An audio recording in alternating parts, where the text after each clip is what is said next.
back, and I'm so excited to share another season of Live Breathe Yoga with you. If you didn't catch us the first season, it's a show dedicated to inspiring your practice and elevating your mind, body, and soul. Today on Case Study, we explore an internal cleansing practice known as Shankaprakshalana. Coming up later in the show, get your mats ready for Strike a Pose, where we discover how to connect deeper with your practice. Don't forget to stay tuned for Yoga Bites, where we share our recipe of the day. We have a great show in store for you, so stay connected for more Live, Breathe Yoga. Mudra is the Sanskrit word for gesture and is used to deepen your awareness and concentration during your practice. It can involve a combination of asana, also known as postures, breathing techniques, locks, and visualization, or it can be as simple as a change in hand position. Wisdom and knowledge is what jhana translates to. This is why this mudra is the gesture of intuitive knowledge. The small ring and middle fingers represent the three qualities of nature: inertia, creativity, and harmony. The index finger touching the thumb symbolizes the ultimate unity of individual and supreme consciousness and the culmination of yoga.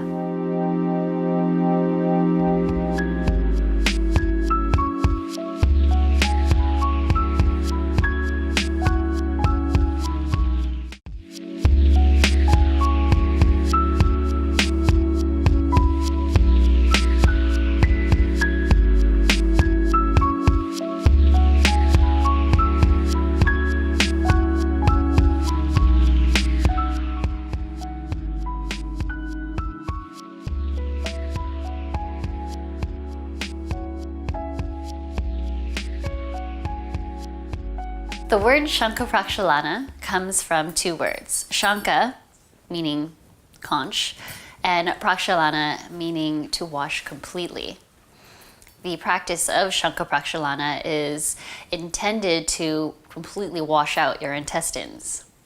Now, when I practiced this in India, our instructor, Upendra, made sure that we were really close to restrooms, as this is a practice that helps to expel. And we had khichdi prepared for us after the cleanse so that we had something to heal our belly after it was completely washed out. For a complete intestinal wash, 2 glasses of warm salted water to be consumed as quickly as possible, followed by these 5 dynamic asana 10 times in the same sequence. I'll show you.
Approximately 16 glasses are required for clear water to be expelled during these toilet visits. However, this does vary from person to person.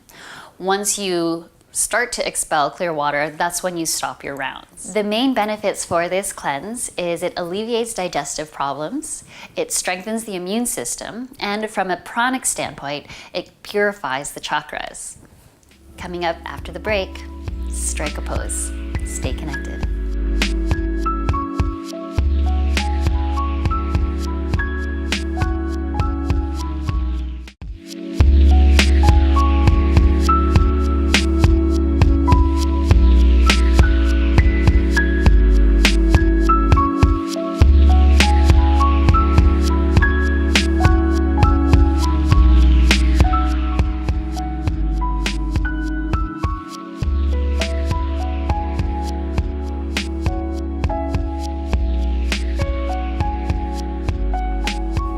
Welcome back.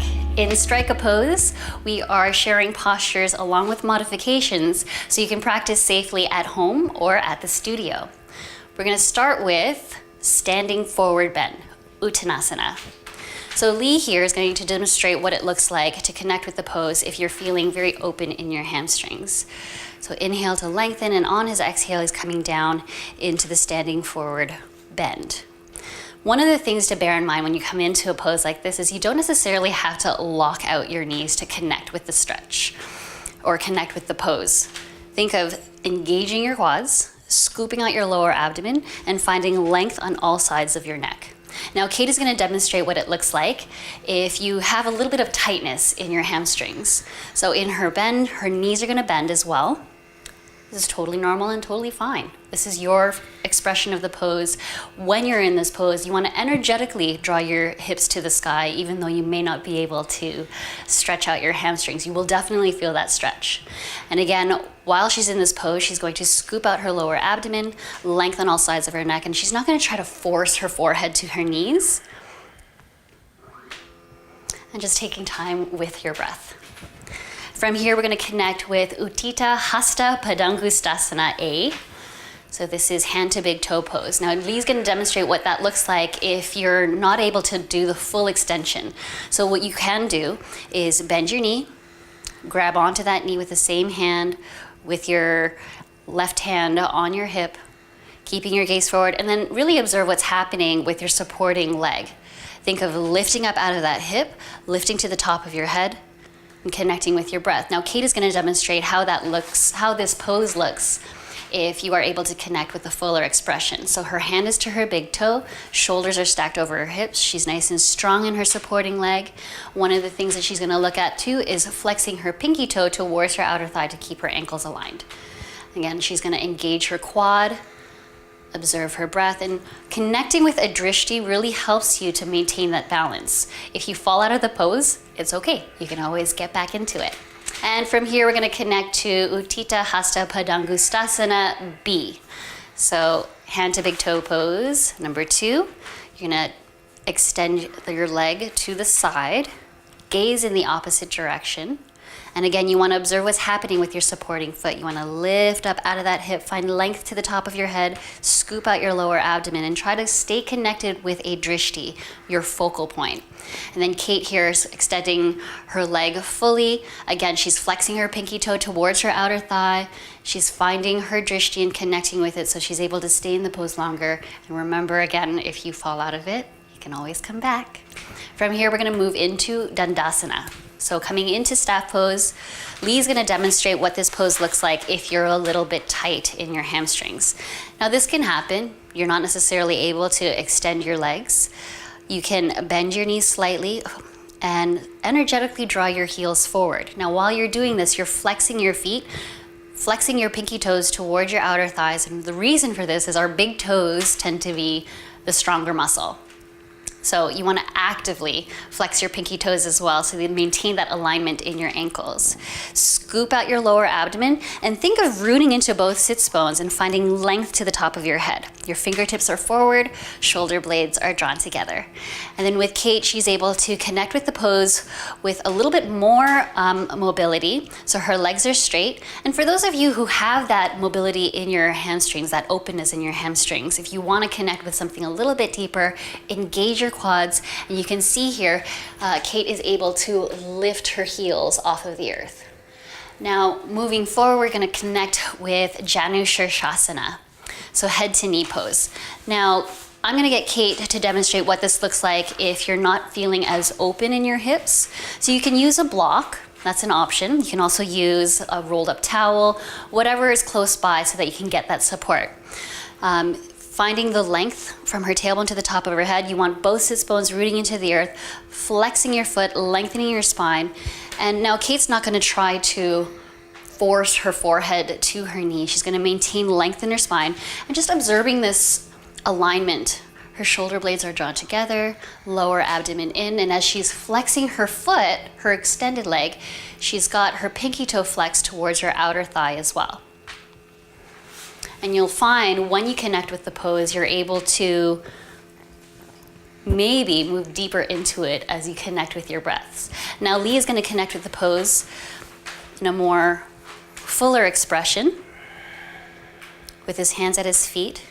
So one of the things to notice here is what can happen is you might crunch on one side and reach with the other. You want to find length on both sides of your body, and you want to find length on all sides of your neck, scooping out your lower abdomen. Now again, when you're in the pose, you're sometimes able to go deeper into it as each breath passes. So if by chance you're able to reach past your feet, you're going to grab your inside wrist. If you're able to do that, be mindful of what's happened to the rest of your body. You might find that your torso might have distorted to try to connect with that pose. So again, length on both sides, shoulders are square to the top of your foot, and again, you're flexing your pinky toe towards your outer thigh. Good. And remember, with a patient practice, you can connect with each pose to your full expression at your own pace. I want to thank Kate and Lee for being with me today. Coming up next, Yoga Bites. Namaste. Muladhara, root support or root chakra.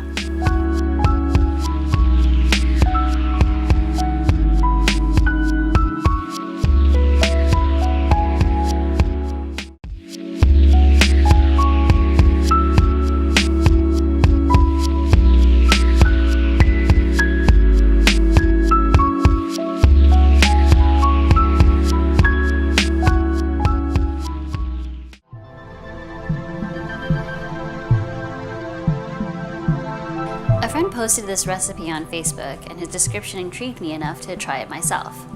Golden milk is a holistic beverage that helps to fight colds, flu, and it promotes digestive health. Turmeric is the main ingredient in this warm drink, so the health benefits are endless. The reason for this is the primary active component of turmeric is curcumin, and it exhibits antioxidant and anti-inflammatory properties. First, you prepare the turmeric paste.